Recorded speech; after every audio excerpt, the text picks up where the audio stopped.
Conforme nós anunciamos, está já aqui nos estúdios da Rádio CBN, o pré-candidato ao governo do estado de Mato Grosso do Sul pelo PDT, o ex-juiz aposentado, pré-candidato ao governo, Odilon de Oliveira. Doutor Odilon, obrigado por retornar à CBN, por atender o nosso convite e vir falar com o ouvinte. Bom dia. Otávio Neto, eu cumprimento a você, cumprimento a sua equipe e cumprimento também a todos os ouvintes da CBN. E aqui nós estamos à disposição, é um prazer retornar aqui. A gente agradece a sua visita, lembrando sempre que nós já convidamos pela segunda vez, esteve presente aqui Humberto Amaduti do PT, já esteve também André Putinelli do MDB, o senhor atendendo muito gentilmente nosso convite retorna à CBN e nós também já estendemos esse convite ao atual governador Reinaldo Azambuja, que está aguardando espaço na agenda para vir falar como ouvinte da CBN. Doutor Odilon, até agora o senhor vem liderando as pesquisas, essa corrida, os números, as sondagens que a gente viu serem divulgadas, registradas pela Justiça Eleitoral. Aqui no Mato Grosso do Sul, o senhor lidera. Aqui o senhor atribui, na sua avaliação, essa liderança. Os seus adversários, eles são fracos, o eleitor já se cansou deles, ou o senhor ainda não conseguiu identificar as razões que estão impulsionando positivamente seu projeto? Qual é a avaliação que o senhor faz? Existem várias razões. A primeira razão é o desejo de mudança. É um desejo de uma mudança radical. Não só a população de Mato Grosso do Sul, mas a população do Brasil inteiro está cansada e angustiada em relação ao passado. E, em segundo lugar, eu coloco como razão o passado que este pré-candidato ostenta. Eu tenho exibido durante 40 anos de atividade pública como procurador federal, como membro do Ministério Público, como juiz estadual, como juiz federal, eu tenho exibido um passado que hoje é elogiado por todos. Então, o desejo de uma mudança radical é o fator principal. Independentemente aqui de sigla, tá? O senhor é filiado ao PDT.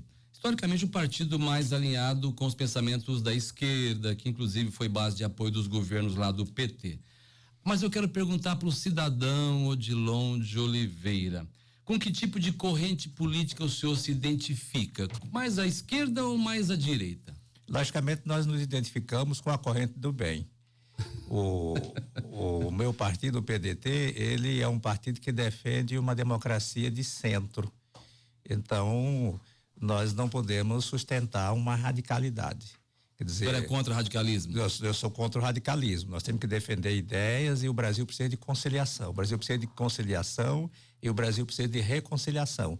Esse estado de coisas que está aí recomenda, e não só recomenda, mas impõe isto. Bom, o senhor também tem percorrido o Mato Grosso do Sul, andado por várias cidades, feito reuniões, conversado com pessoas. Eu pergunto ao senhor o seguinte: que estado e em que estado o senhor encontra o Mato Grosso do Sul hoje? O Mato Grosso do Sul está numa situação que é denunciada por toda a população. O governo do estado atualmente, ele se esqueceu, ele vinha dormindo, na verdade, numa sonolência muito grande.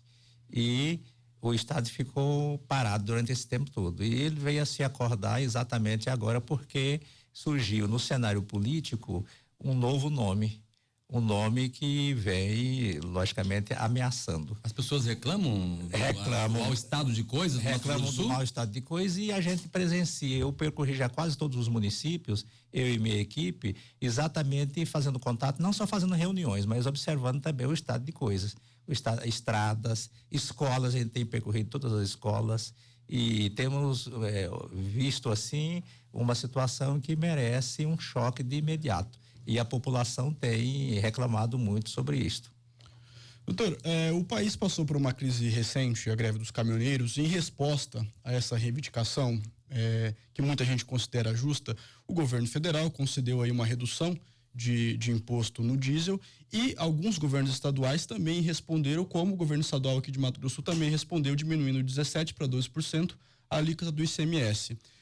Se governador, o que o senhor acha dessa medida? Faria igual, faria diferente? Na verdade, o governo do estado de Mato Grosso do Sul está atrasado há pelo menos uns 2 anos e meio. Nessa questão? Nessa questão. No começo do governo dele, ele fez uma parceria com os caminhoneiros de reduzir o ICMS sobre o combustível, e reduziu, mas só manteve esse compromisso durante 6 meses, depois abandonou a questão. Então, talvez se ele tivesse continuado com aquele desconto, isto é, redução do ICMS de 17 para 12 sobre o óleo, então talvez nem teria havido uma adesão de Mato Grosso do Sul a esse movimento grevista. Então, essa redução, ela está vindo tardiamente. Agora, se o governador efetivamente conceder e mantiver isso, ela deve ser mantida, porque isso traz muitos benefícios. Quer dizer, a não redução durante esse tempo trouxe muitos prejuízos. Se você percorre de São Paulo a Mato Grosso do Sul, você vai verificar que postos fecharam. Você vai verificar que, juntamente com postos de combustível, não só nesse trajeto, mas em qualquer ponto, você vai verificar isso, que restaurantes também fecharam, que isso trouxe um desemprego no Estado. Então, na verdade, pensou-se de maneira equivocada que o Estado estaria arrecadando muito mais com essa alíquota de 17%, pensou-se de maneira enganosa. Na verdade, arrecadaria muito mais se o combustível tivesse uma taxação bem menor, 12%, como a maioria dos estados. Se o senhor for eleito governador, qual vai ser sua política para essa área? A redução, primeira redução, tem que reduzir. Para outros combustíveis também? Principalmente para o transporte de cargas. Essa que é a reclamação, a grande reclamação é essa. Agora, com relação a outros combustíveis, logicamente tem que haver um estudo mais profundo com relação à pauta. E nós temos uma equipe que já está estudando isso profundamente. E brevemente nós vamos apresentar o resultado com relação a outros combustíveis. Mas com relação ao óleo diesel, tem que ser reduzida para 17%, para 12% a taxação. 9h03, estamos conversando aqui na CBN com o pré-candidato ao governo do estado, doutor Odilon de Oliveira. Vamos para um rápido intervalo e já voltamos. CBN, eleições 2018.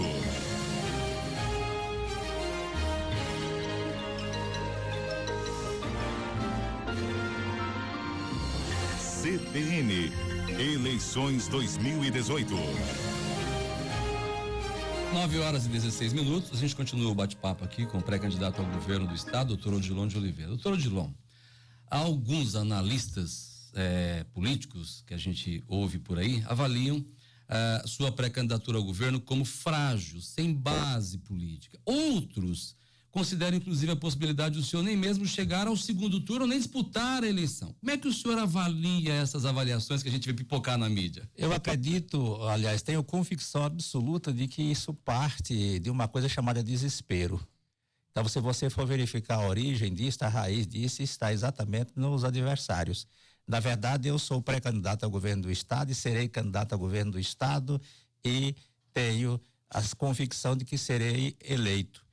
E nós temos a nossa equipe, evidentemente temos a nossa equipe. Nós não temos uma equipe que anda nadando em luxúria, em luxo, esbanjando dinheiro, porque a nossa candidatura é uma candidatura feita com economia, não é feita com muito dinheiro. De onde é que estão vindo os recursos da pré-campanha e de onde é que virão os recursos da sua campanha? Os recursos da nossa pré-campanha estão vindo de minhas economias pessoais. Eu viajo pelo interior com a minha equipe, que é uma equipe pequena.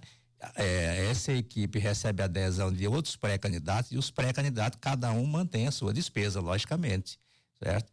E os recursos virão das doações de pessoas físicas, e aqui eu quero até motivar e incentivar as pessoas a fazerem doações para o juiz, a campanha do juiz Odilon. Como é que você vai controlar isso? Porque o senhor é uma pessoa que é contra a corrupção, combate, e o doador, às vezes, é anônimo. Qualquer pessoa vai poder doar, o senhor pede aqui, como é que você vai avaliar? As pessoas que vão doar serão as pessoas físicas de acordo com a legislação, de acordo com a norma do TRE, do TSE, e logicamente que existem aplicativos que vão controlar, evidentemente, essas doações. O senhor vai fazer uma vaquinha virtual também? A vaquinha virtual. E tem a prestação de conta, transparência absoluta. E outra parte dos recursos virá exatamente do fundo partidário. O senhor sabe quanto é hoje? Não sei ainda, porque tem que haver uma divisão ainda. Então, não sei quanto vai tocar Mato Grosso do Sul. Mas no fundo partidário, Mato Grosso do Sul vai ser privilegiado em relação a outros estados. Porque aqui há a possibilidade concreta de se eleger o governador, na pessoa do juiz Odilon. A gente sabe que uma campanha dessa não é barata. Pelo menos historicamente nunca foi. Não sei se é porque havia luxúria e esbanjamento. O senhor já mais ou menos planejou quanto é que o senhor vai gastar nessa campanha? Nós não temos, eu pessoalmente não planejei, porque dentro do PDT existem setores que cuidam, cada setor cuida de uma parte. Um setor cuida, por exemplo, de coligações, outro setor cuida dessa parte financeira.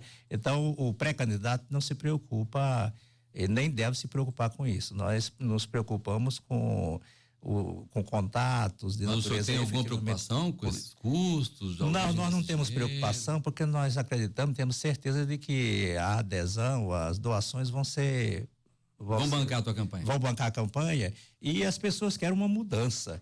E, logicamente, que as pessoas desejando essa mudança, pretendendo essa mudança, as pessoas vão participar, vai ter uma participação ativa e satisfatória nesse sentido.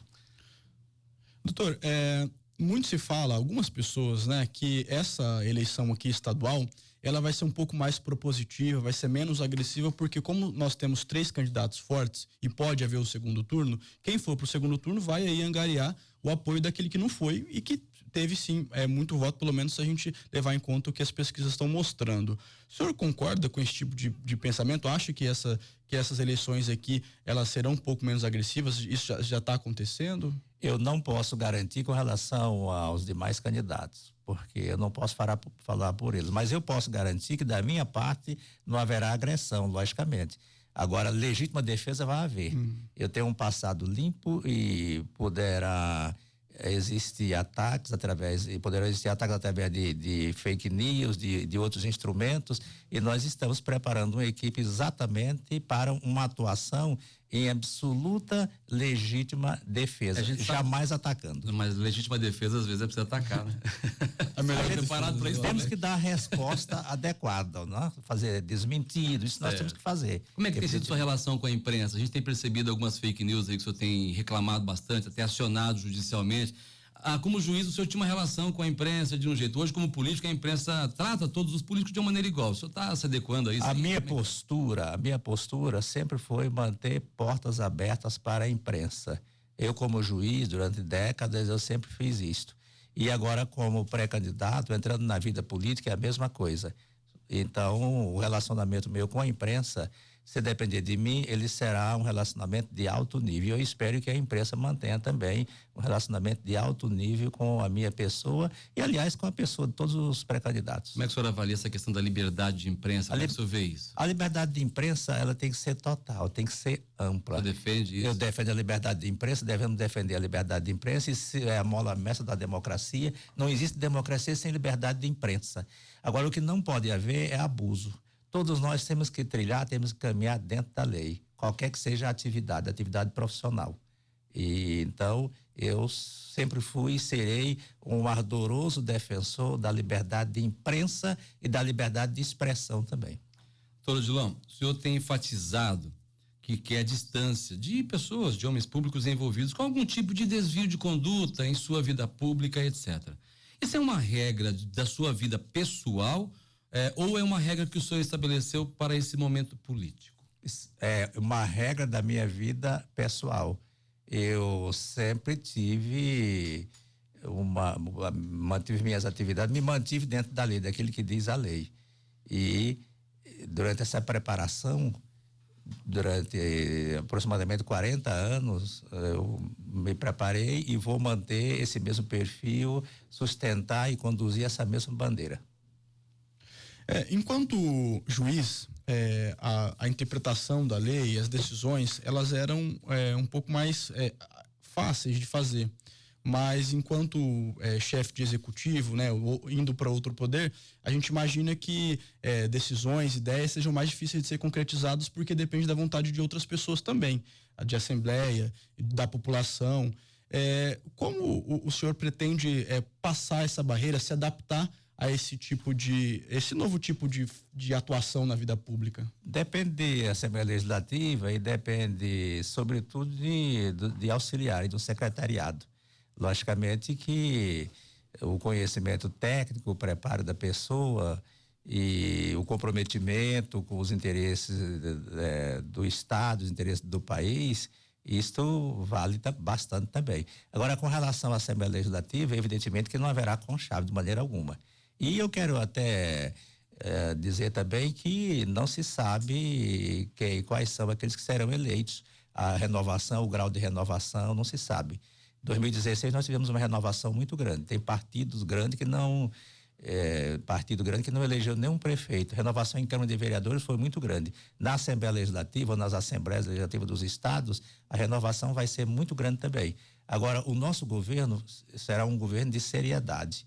E eu ficaria surpreso se parlamentares não aderissem a projetos de mudança, e a população vai cobrar bastante disso. Então eu fico tranquilo com relação a isso. Claro que tem que haver conversações. Sim. O governador não pode ficar isolado no seu gabinete sem conversar. Lógico que tem que conversar, tem que haver entendimento, mas conchavo de maneira alguma. Dinheiro, corrupção, isto não. Engraxar, não. Já pediram dinheiro para o senhor nessa pré-campanha, doutor Odilon? Porque é comum. Luiz Gonzaga, seu conterrâneo nordestino, nos anos 80, foi cogitado para ser candidato a deputado federal, chegou no momento da pré-campanha e desistiu porque começaram a pedir dinheiro para ele. Já pediram dinheiro para o senhor?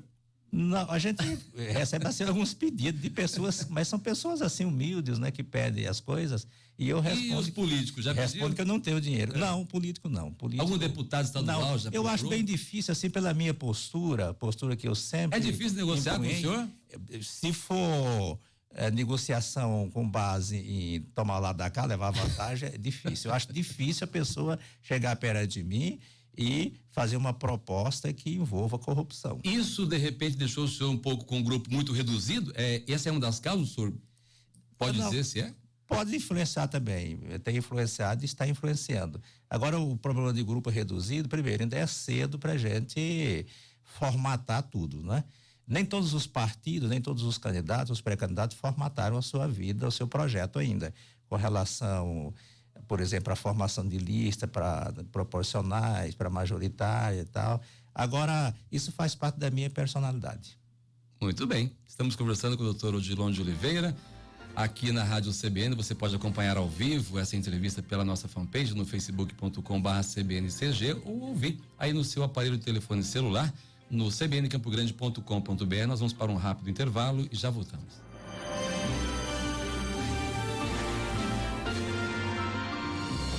CBN, eleições 2018.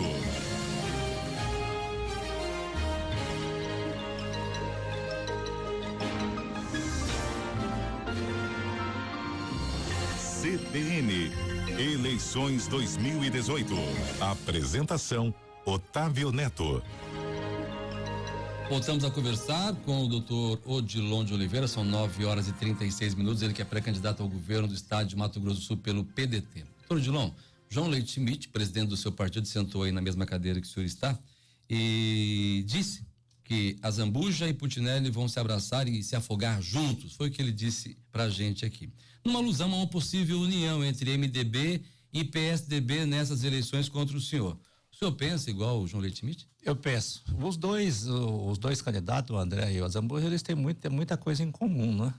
E muita coisa que exatamente motiva o desejo de mudança.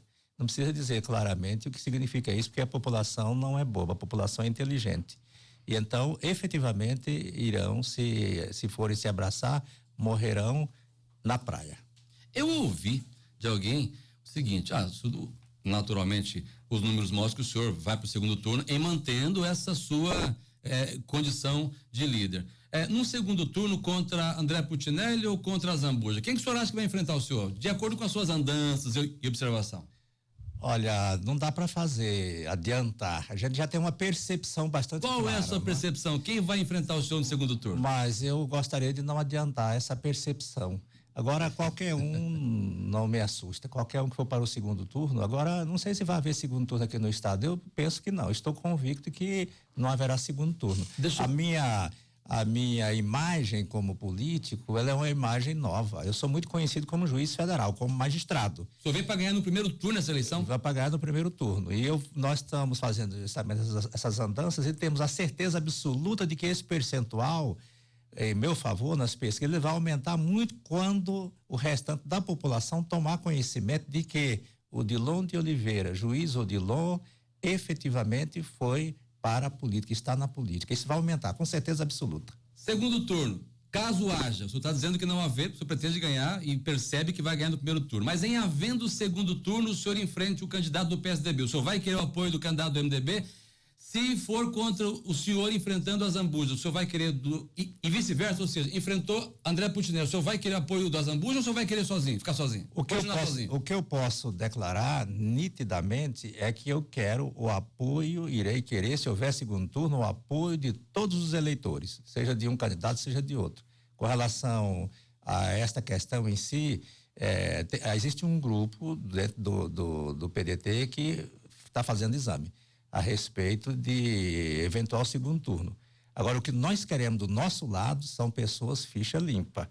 Isso é uma regra número 1 imposta por mim na primeira conversação que eu tive com a liderança nacional do PDT. Queremos ficha limpa e queremos pessoas competentes e pessoas que tenham comprometimento. Votos dos eleitores, nós, se houver segundo turno, lógico que queremos de todo mundo. Lucas, só para complementar essa pergunta dele, antes de você fazer a sua permita, o senhor tem se mostrado um crítico, e esse é mais um exemplo aqui. O senhor é crítico da atual política e dos políticos, existem alguns políticos. Tem algum político aqui no estado ou no país que o senhor consiga admirar, respeitar e ter como exemplo, ou o senhor não está admirando ninguém no meio político? Não, na verdade, o meio político, ele está muito, digamos assim, chafurdado. Agora, existem muitos políticos, são pessoas decentes. E a gente não poderia nominar assim para não cometer injustiça, né? E não ferir assim sentimentos. Mas existem pessoas admiráveis, sim. Aqui no estado existe e no Brasil inteiro existe. Doutor, muitas pessoas também falam sobre a possibilidade, né? A necessidade de haver um alinhamento entre candidatos à presidência da República e candidatos, porque existe uma dependência inerente, né? Aí das federações, dos entes federados para com a federação. E o candidato à presidência da República, o pré-candidato pelo PDT, chama-se Ciro Gomes, e o senhor está como pré-candidato aqui no estado. O senhor acha que existe um alinhamento entre as ideias, as suas ideias e as ideias dele, as propostas também? Isso pode caminhar caso os dois se elejam, por exemplo? Existe alinhamento, sim. Claro que existe, em determinados pontos a gente pode discordar. Cada pessoa é uma pessoa, né? Cada ser humano é um ser humano. Então, mas com relação aos pontos fundamentais, existe sim uma coerência, mesmo porque ele é o candidato ou pré-candidato à presidência da República do PDT. Mas o senhor tem caminhado também aqui no estado com o Álvaro Dias, recebido ele aqui do Podemos, não é do seu partido. O Álvaro Dias, ele tem nos dado apoio e nos dará apoio, segundo digamos assim, uma aliança parcial que foi feita. O partido do Álvaro Dias desistiu de lançar candidato ao governo do estado exatamente para apoiar o juiz Odilon, porque me disse ele que vê no juiz Odilon uma esperança concreta de mudança. Então ele disse, eu não vou lançar candidato aí, exatamente porque eu vejo em você um perfil adequado para a mudança que o estado de Mato Grosso do Sul deseja, e nós concordamos com isso. Então o senhor pode pedir voto para Ciro Gomes e Álvaro Dias? Não, nós não vamos pedir voto para Álvaro Dias. Álvaro Dias vai pedir voto para o juiz Odilon. Eu entendi. Bom, eu conheci o senhor, eu particularmente, cercado por seguranças em televisão, em reportagens de jornal, e é uma imagem que eu tenho marcante, inclusive foi de uma vez eu vi o senhor correndo no Parque dos Poderes com policiais ali, com uma escolta policial, e aqui na CBN hoje o senhor continua andando com segurança. Isso não vai acabar nunca, doutor? Não, por mim acabaria, porque a pior coisa que existe na vida, a coisa mais constrangedora é você ter que andar com segurança. Mas isso eu não tenho nenhum arrependimento com relação a isso, porque eu ando com segurança porque procurei fazer tudo aquilo que eu achei adequado, eu exercendo aqueles cargos públicos, como juiz principalmente, em favor da sociedade, adequado para a sociedade. Eu lutei durante muitos e muitos anos pela segurança pública do estado de Mato Grosso do Sul, me colocando na fronteira entre os criminosos e a população. Fiz o que pude pela segurança de Mato Grosso do Sul e pela segurança do Brasil. Ando com segurança pessoal por determinação do Conselho Nacional de Justiça. Todo político, todo pré-candidato, Lucas Mamédio, caro ouvinte, sabe, eu tenho uma bandeira. Qual será a bandeira do juiz Odilon nessa campanha? A bandeira da ética. E nós vamos, logicamente, priorizar as coisas, nós vamos visar o ser humano, a dignidade da pessoa humana, o desenvolvimento do Estado, o desenvolvimento do país, mas sempre lembrando, tendo como foco principal a dignidade do ser humano. Senão, não precisaria existir Estado. E nós temos que priorizar bastante. Porque toda vez que eu passo na Afonso Pena, por exemplo, ali eu vejo uma obra chamada Aquário do Pantanal. Quando eu vejo o Aquário do Pantanal, eu me lembro de 2 governadores. Lembro do André Putinelli e lembro do Azambuja. Um idealizou o Aquário do Pantanal. Prioridade, cadê a prioridade? Então, prioridade vai ser marcante no nosso governo. Aquário do Pantanal, eu fiz as contas, daria para construir escolas para 27 mil alunos. Mato Grosso do Sul tem 575.200 alunos de primeiro e segundo grau. Aquário do Pantanal daria para construir 800 leitos de internação. Aí haveria uma descentralização, uma regionalização da saúde pública através da criação de 8 polos no estado para desafogar Campo Grande, só com o dinheiro do Pantanal. Aquário do Pantanal daria para fazer 4.422 residências com 64 metros quadrados para a população que não tem casa. Então tem que priorizar. E uma das metas vai ser a priorização. Priorizar, acabar com a corrupção. Nós não queremos safado no nosso governo. Queremos secretários honestos, decentes, ficha limpa, pessoas comprometidas com o povo, comprometidas com a sociedade, comprometidas com o nosso Estado. André, quem errou mais, André Putinelli, de colocar o aquário ou o Azambuja de não terminar o aquário? Os dois erraram, porque tem que priorizar. E o aquário, se você pegar aquele dinheiro do aquário, que é uma dinheirama muito grande, para concluir aquilo ali, nós vamos chegar a um total de 300 milhões de reais. O senhor, em sendo governador, vai terminar o aquário? Tem que terminar o aquário. Aquilo não pode terminar o aquário, porque isso causa responsabilidade. Então, o governo do Azambuja, ele pode incorrer em responsabilidade, em improbidade administrativa, não terminando o aquário. O senhor prevê isso? Eu não faço previsão nenhuma, é a lei que diz. Doutor Gilon, a gente quer agradecer imensamente a forma carinhosa como o senhor veio falar com a gente aqui. A gente quer deixar bem claro que a CBN está de portas abertas a todos os pré-candidatos ao governo deste estado. Só falta agora a gente voltar a receber aqui o governador Reinaldo Azambuja. Não sabemos se ele vai confirmar a vinda aqui ou não. Eu gostaria de deixar os microfones da CBN abertos para que o senhor possa dar a sua mensagem final aos ouvintes. Otávio, eu agradeço imensamente a você, agradeço a sua equipe, agradeço a todos os ouvintes. E eu queria convocar a todas as pessoas, a população inteira, não só os ouvintes, mas convocar para uma luta cívica. Eu quero que cada um venha se alistar comigo nesse exército. Eu não estou falando de partido, eu estou falando no exército da paz, no exército da conciliação, da reconciliação. E nós vamos conduzir uma bandeira escrita ou colorida com as cores do bem, da decência, da transparência, da eficiência. Eu preciso do apoio de toda a população neste sentido, para a gente mudar, edificar uma nova era. O ex-governador André Putinelli, sentado nessa mesma cadeira, convocou a imprensa e nos convidou para a entrevista coletiva da vitória dele no segundo turno, no dia 27 de outubro. Você acha que ele tem que cancelar essa entrevista? Tem que cancelar a entrevista, já pode cancelar desde já, porque nós não vamos, a população não vai permitir que haja segundo turno. Essa é a sua visão? Essa é a minha visão. Muito obrigado pela sua participação. Eu que agradeço.